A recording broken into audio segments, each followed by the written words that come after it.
We had another foreign policy blunder yesterday that led to the deaths of innocent people. Reuters explains a U.S.-led airstrike mistakenly killed 18 members of a Kurdish and Arab militia backed by Washington south of the Syrian city of Takba, the Pentagon said on Thursday. The U.S.-led coalition forces struck the position on Tuesday after another partner in the fight wrongly told them it was occupied by Islamic State militants, the Pentagon said, underlining the complex nature of the conflict. Quote, the target location was actually a forward Syrian Democratic Forces fighting position, the statement added. The SDF is fighting in a campaign to encircle and ultimately capture Raqqa City, Islamic State's main base of operations in Syria.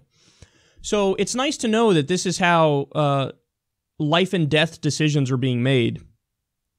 Yeah, I don't know. I heard from some other douchebags who we teamed with, who I don't know anything about, that these other people on the ground are the bad guys. So press the button, press the button, press the button.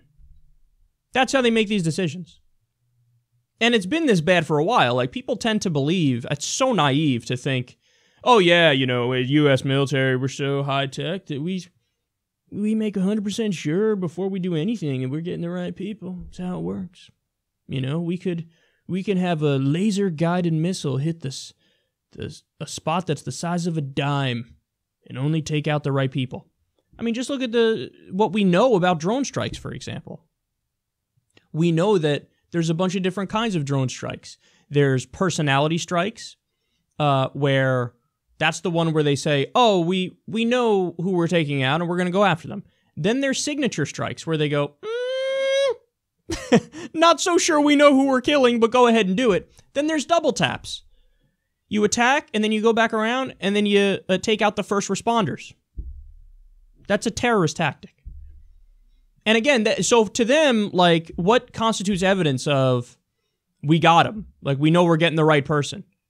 They just say, oh, I don't know, we're tracking the cell phone, and the cell phone's in this area, and that's good enough.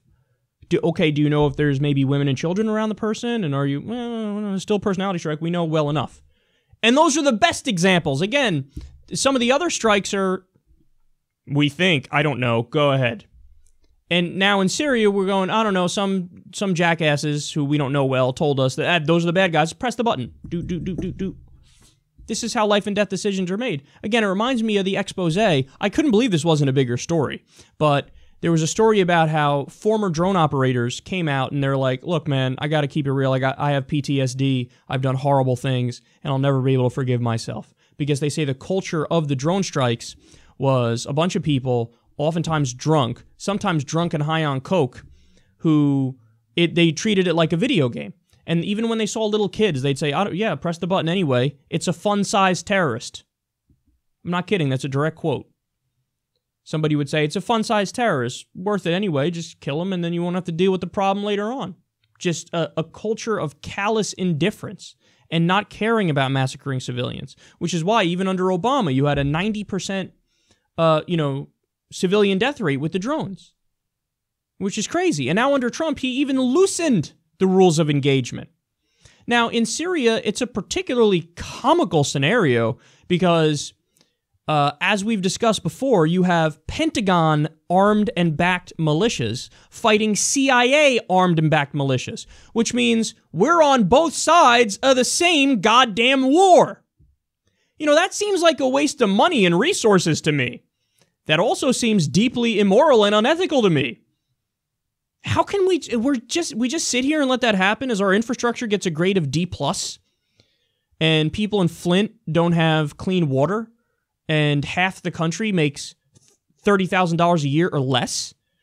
I mean, you don't think we can take all this? Over 50% of our discretionary budget goes to military spending. You don't think we could chop that in half and then start sending the resources here to give people healthcare and give people education? I mean, it's crazy. We're on both sides of the same war, which makes no sense. And everybody's, it's cool. What's the problem? What's the problem? The establishment's like, yeah, this is the way it's supposed to work, right? That's what we do. We just get involved for no goddamn reason. I mean, they say, hey, Assad's a brutal dictator, vicious, terrible. We want him gone. The rebels, yeah, okay, most of them are jihadists. okay, I've never seen a better invitation to stay the fuck out. We don't like either side. Oh, great, stay out. But no, we got to get involved. We got to, oh shit, we just killed civilians. And then what effect does that have? Of course, breeds anti-American hatred. Because how could it not? Because when you kill somebody's aunt and kill somebody's uncle, and again, the Kurds, so that's who was killed here, the Kurds are, it's like the one group in the region that we're supposed to have zero beef with. Like, okay, you have some Shia militias. Well, we have a beef with them because we don't like Iran, for example, and Iran often backs the Shia militias. All right, the Sunni fighters, well, they're jihadists, many of them, fundamentalists backed by Saudi Arabia and Qatar, and we don't like them, they're extremists. But the one group, the Kurds, who are kind of have unquestionably been on our side in this fight against ISIS the entire time, bomb them, and whoops, did we make an enemy out of the Kurds now too? It's unbelievable how incompetent, how stupid, and how immoral and unethical this is, man. Get the fuck out. Just get out. We don't need your benevolent love bombs, America. I mean, you're not helping.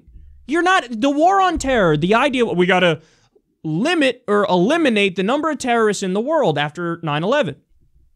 Okay, mission failed. Wrap up. I mean, if it was going to happen, it was going to happen by now, right? 16 years later? It would have happened by now. No, but now there's more terrorists than there were then. So that's just a failure. That is an objective, empirical failure. You can't say it was a good idea. If you did nothing, there'd probably be less terrorists. Seriously. And then again, they want to pretend like, oh no, we're serious about doing this fight too. Well, then why are you still arming and propping up the Saudi regime when they're the chief ideological exporter of Salafism and Wahhabism, the ideology of ISIS? Every decision that's being made now by this administration is wrong. And the neocons are in the driver's seat, and it's easy to see with stories like this.